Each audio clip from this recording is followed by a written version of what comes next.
तो अब हम अपने नेक्स्ट टॉपिक के बारे में पढ़ेंगे। नेक्स्ट टॉपिक हमारा है branches of geography. Branches of geography, चलिए पढ़ते हैं। ब्रांचेज ऑफ ज्योग्राफी को पढ़ने के लिए उन्होंने दो मेजर अप्रोचेस की बात की है। किसकी? टू मेजर अप्रोचेस की बात की है। आइए जानते हैं कौन कौन से दो मेजर अप्रोचेस। पहले अप्रोच को क्या कहा गया है? Systematic approach. Systematic approach. दूसरे अप्रोच को क्या कहा गया है? Regional approach. इसी सिस्टमैटिक अप्रोच से ही जनरल ज्योग्राफी को लिखा गया है। जनरल ज्योग्राफी को इसी सिस्टमैटिक अप्रोच से ही पढ़ा जाता है या कहा जाएगा लिखा गया है। ठीक है, सिस्टमैटिक अप्रोच को देने वाला कौन था? ठीक है, तो इसको इंट्रोड्यूस किया था किसने? अलेक्जेंडर वान हम्बोल्ट ने। ठीक, एक जर्मन ज्योग्राफर थे।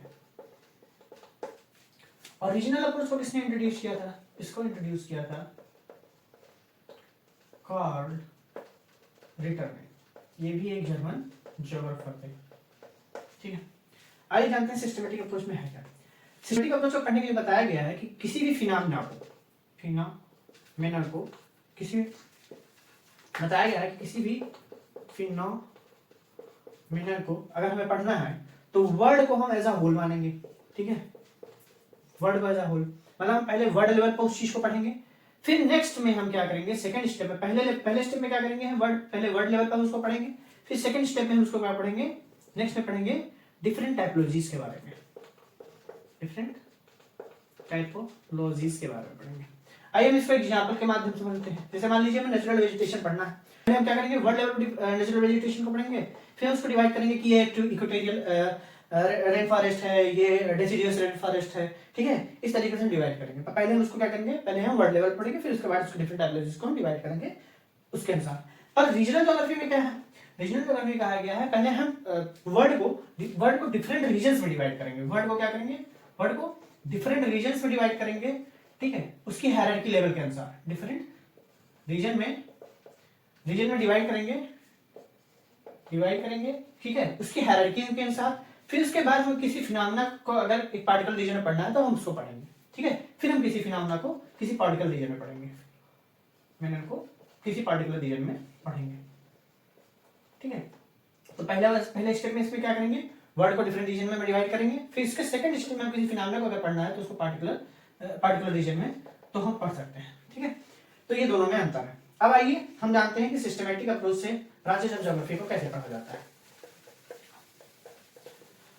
तो अब आइए हम जानते हैं कि based on systematic approach branches of geography कैसे पढ़ा जाता है। Based on systematic approach branches of geography को कैसे पढ़ा जाता है? Systematic approach. तो इसको इन्होंने तीन भागों में डिवाइड किया है। पहले में आता है फिजिकल ज्योग्राफी। ठीक है, फिजिकल ज्योग्राफी। दूसरे में आता है ह्यूमन ज्योग्राफी।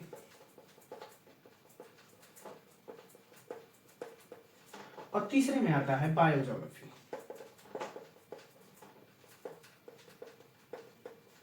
अब हम वन बाय वन एक एक कर देखेंगे। फिजिकल ज्योग्राफी में क्या आता है? जियोमॉर्फोलॉजी आता है, क्लाइमेटोलॉजी आता है, हाइड्रोलॉजी आता है और सॉइल ज्योग्राफी आता है।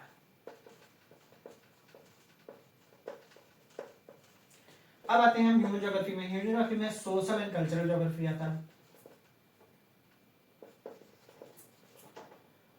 ठीक है, फिर आता है पॉपुलेशन एंड सेटलमेंट।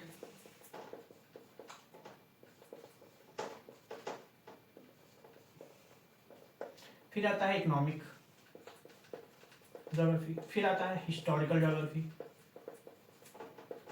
फिर आता है पॉलिटिकल ज्योग्राफी।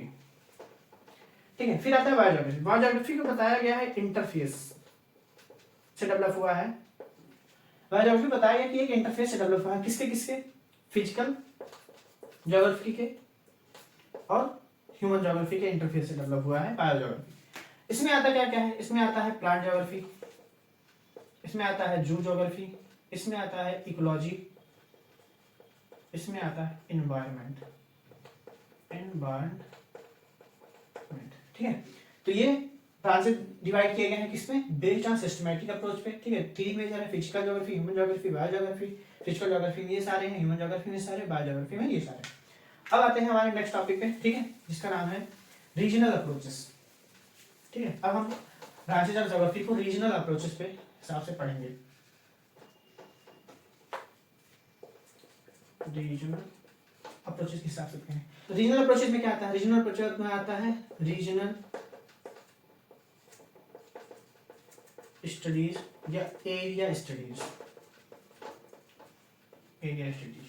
जिसमें शामिल है माइक्रो, मेसो और माइक्रो, ठीक है। दूसरा है रीजनल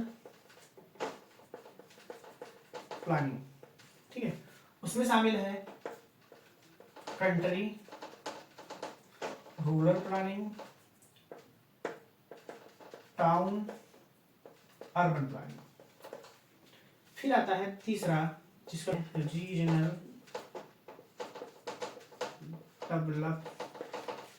डेवलपमेंट। चौथा है रीजनल एनालिसिस। इसी प्रकार से ब्रांचेस ऑफ ज्योग्राफी को रीजनल अप्रोचेस के आधार पर regional studies, regional planning, regional development और रीजनल एनालिसिस के में बांटा गया है, ठीक है। अब आते हैं हम दो ऐसे एस्पेक्ट्स के बारे में बात करते हैं जो सारे डिसिप्लिन के लिए कॉमन है, ठीक है, यानी सारे सब्जेक्ट के लिए कॉमन है। जैसे वो दो एस्पेक्ट्स क्या हैं, टू एस्पेक्ट्स के बारे में बात करते हैं जो कॉमन है दोनों पे। इसमें पहला है फिलॉसफी, दूसरा है मेथड्स एंड टेक्निक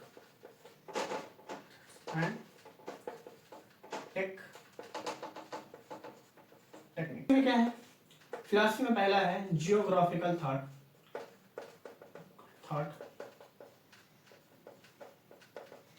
और लैंड एंड ह्यूमन इंटरेक्शन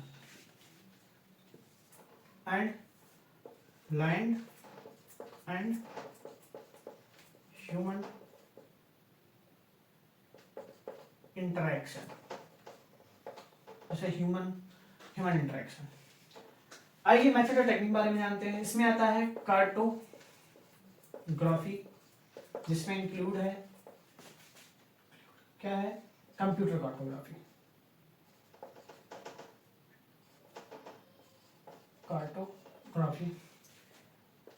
दूसरा है क्वांटिटेटिव टेक्निक या स्टैटिकल टेक्निक। तीसरा है फील्ड सर्वे मेथड और चौथा है जियो इन्फॉर्मेटिव टेक्निक, ठीक। इसमें आता है रिमोट सेंसिंग,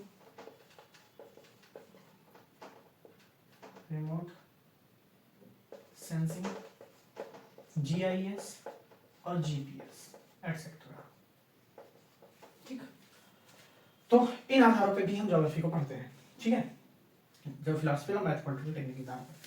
अब आते हैं हमारे coming to our next topic. हमारा नेक्स्ट टॉपिक जो है आते हैं उस पे, वो है physical geography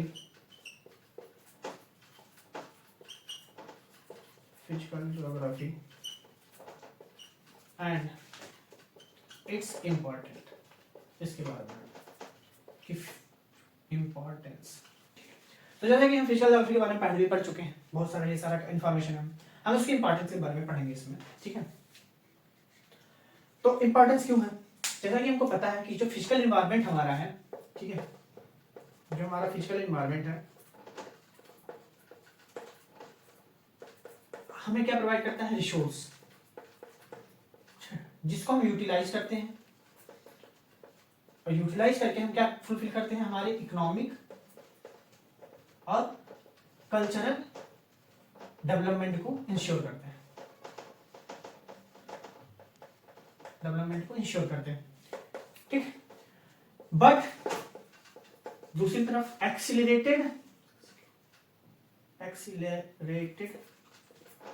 pace of accelerated pace से जब रिसोर्स का यूटिलाइजेशन होता है, ठीक है, रिसोर्स का यूटिलाइजेशन होता है मॉडर्न टेक्निक्स के द्वारा, तो क्या करता है वो एक इम्बैलेंस क्रिएट करता है वर्ल्ड में,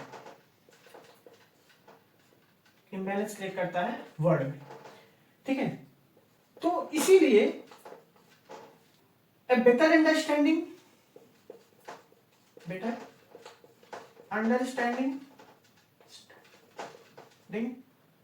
ऑफ फिजिकल इन्वायरमेंट की बेटर अंडरस्टैंडिंग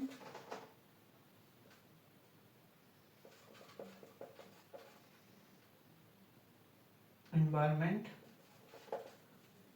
तो hence better understanding of physical environment is essential for sustainable development.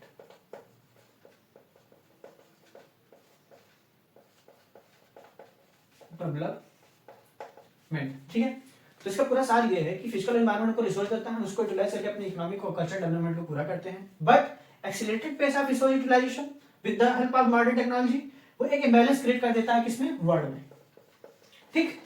इसीलिए हमें बेटर अंडरस्टैंडिंग अगर रहेगी अपने फिजिकल एनवायरनमेंट के बारे में तो वो हमारे एसेंशियल रहेगा किसके लिए, सस्टेनेबल डेवलपमेंट के लिए, ठीक है। तो ये पता चल गया कि फिजिकल एनवायरनमेंट की क्या इंपॉर्टेंस है।